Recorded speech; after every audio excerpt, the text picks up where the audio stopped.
अस्सलाम वालेकुम, welcome to our channel. मैंने पुरानी वीडियो में आपको समझाया था कि एमआरआई का मतलब क्या है, ठीक है। इस नेम को ब्रेक डाउन किया था हमने और हमने ये समझा था कि इमेज किस तरीके से फॉर्म होती है। फ्रीक्वेंसी के मैच हो जाने से हमारे पास इमेज की फॉर्मेशन होती है, जिसमें एक्सटर्नल मैग्नेटिक फील्ड की फ्रीक्वेंसी और पेशेंट में जो हाइड्रोजन एटम की जो मिकदार है, क्वान्टिटी है, उनके जो फ्रीक्वेंसी है वो मैच हो जाती है, तो रेजोनेंस हमारे पास प्रोड्यूस होता है और उसी रेजोनेंस की वजह से आगे सिग्नलिंग प्रोड्यूस होती है, ठीक है। तो उन फिनोमेनास को मद्देनजर रखते हुए हम आज पढ़ेंगे कि इमेज फॉर्मेशन के बारे में, कि इमेज एमआर की जो इमेजेस है वो किस तरीके से फॉर्म होती है। लॉन्गिट्यूडनल मैग्नेटाइजेशन के बारे में पढ़ेंगे, ट्रांसवर्स मैग्नेटाइजेशन, एमआर सिग्नल्स के बारे में पढ़ेंगे एंड सिग्नल लोकलाइजेशन के बारे में पढ़ेंगे, ठीक है। तो सबसे पहले हम लोग पढ़ते हैं, रिवाइज करते हैं कि आपको अगर याद हो, हमने कहा था कि बॉडी में जो वाटर कंटेंट है उसी की वजह से, उसमें जो हाइड्रोजन प्रेजेंट है उसी की वजह से हमारे पास एमआर इमेजिंग बनती है। तो आप ये समझिए कि वाटर का जो अपना ये मॉलिक्यूल है, ठीक है, इसमें जो हाइड्रोजन एटम्स हैं हल्के से टिल्ट होते हैं। इन हाइड्रोजन एटम्स के अंदर हमारे पास रिपल्जन होती है, तभी हमारे पास वाटर मॉलिक्यूल जो कि है टिल्ट है, इस तरीके से प्रेजेंट है। तो इधर हमारे पास हर मॉलिक्यूल, यानी ये जो हाइड्रोजन एटम है, हर मॉलिक्यूल के अंदर जो हाइड्रोजन एटम्स होते हैं इनके अंदर नेचुरली यहाँ पे हमारे पास एक अपना स्मॉल मैग्नेटिक फील्ड प्रेजेंट होता है, ओके।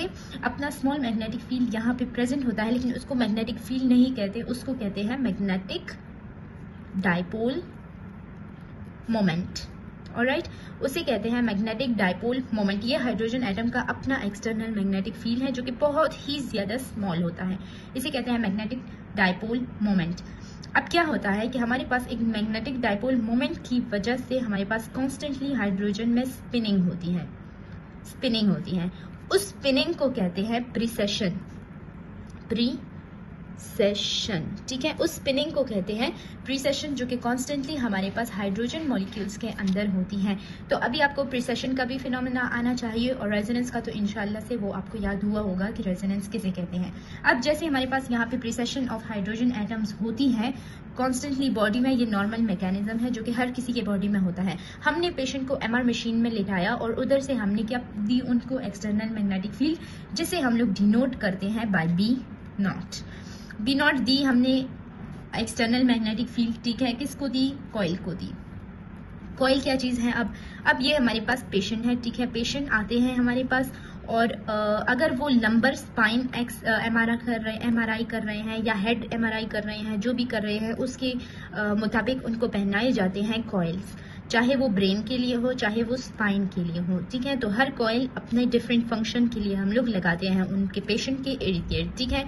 तो ये कॉइल, जैसे ये स्पाइन का हम एमआरआई करवा रहे हैं, ठीक है, और हमने इनको लगवाया कॉइल्स, ये इन पे कॉइल लगे हैं, ठीक है। एक्सटर्नल मैग्नेटिक फील्ड इस एमआर बोर में आया, ठीक है। तो उस एक्सटर्नल मैग्नेटिक फील्ड में से हमारे पास इस के अंदर इलेक्ट्रिक फील्ड की प्रोडक्शन हो गई कॉइल के अंदर, ठीक है।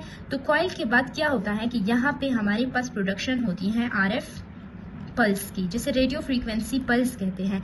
आरएफ पल्स की जैसी हमारे पास यहाँ पे हो जाती है प्रोडक्शन, तो वो क्या करते हैं, वो हमारे पास इस बॉडी के अंदर जो हाइड्रोजन एटम्स हैं उनमें कॉज करती हैं अलाइनमेंट किसी कहते हैं, मैंने आपको पिछली वीडियो में भी एक्सप्लेन किया था कि कुछ हाइड्रोजन एटम्स जो कि हैं अपवर्ड ऐसे अलाइन हो जाते हैं, कुछ हाइड्रोजन एटम डाउनवर्ड अलाइन हो जाते हैं। जो डाउनवर्ड अलाइन होते हैं उनकी एनर्जी कम होती है, दैट इज वाई वो डाउनवर्ड अलाइन होते हैं, और जो अपवर्ड अलाइन होते हैं उनकी एनर्जी फिर हाई होती है। तो जो हमारे पास इक्वल आ जाते हैं, जैसे ये और ये दोनों, ठीक है, तो ये एक दूसरे के इफेक्ट को कैंसिल कर देते हैं। तो जो मेजॉरिटी में है वो हमारे पास हाई एनर्जी वाले हैं और ये हमारे पास रह जाते हैं, इनकी अलाइनमेंट कहलाती है, ठीक है, लॉन्गिट्यूडनल मैग्नेटाइजेशन।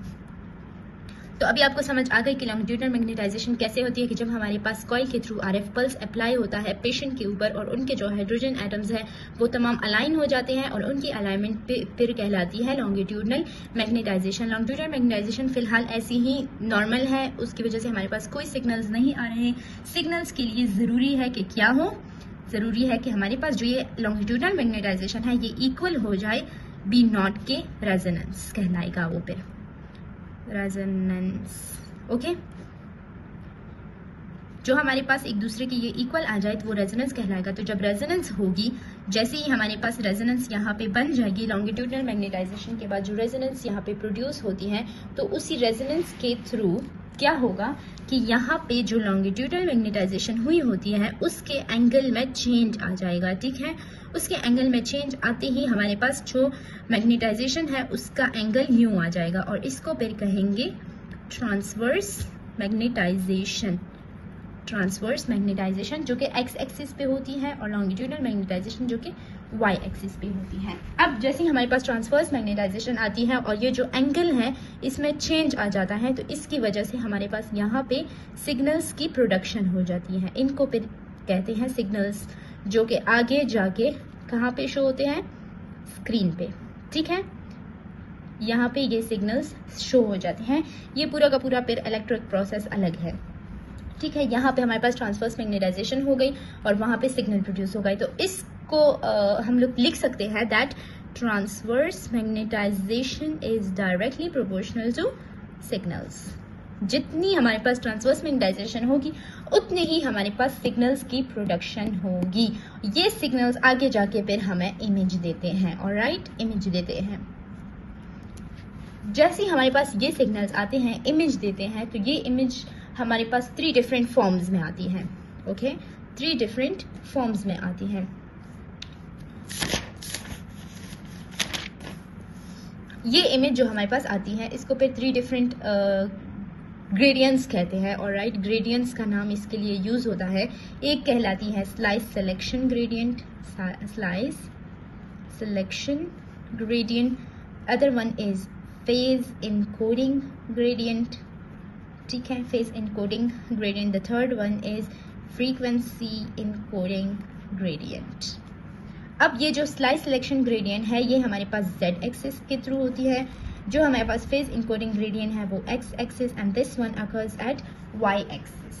तो आई होप आपको आज के लेक्चर की भी समझ आ गई होगी।